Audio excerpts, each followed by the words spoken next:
নমস্কার বন্ধুরা, দেশি স্টাইলে পাবদা মাছের ঝাল। প্রথমে পাবদা মাছগুলোকে ভালো করে ধুয়ে তাতে নুন, লঙ্কা, হলুদ ভালো করে মাখিয়ে ম্যারিনেট করে গরম তেলে ছেড়ে দেবো। এবারে মাছগুলো ভাজা হতে থাক, তাহলে আমি অন্যদিকে একটা টমেটো ভালো করে কুচিয়ে সাইডে রেখে দেবো।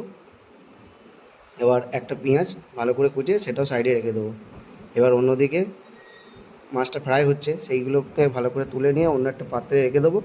মাছ ফ্রাই হয়ে গেলে তার মধ্যে পেঁয়াজ কুচি, টমেটো কুচি ভালো করে দিয়ে এগুলোকে ভাজতে থাকতে হবে।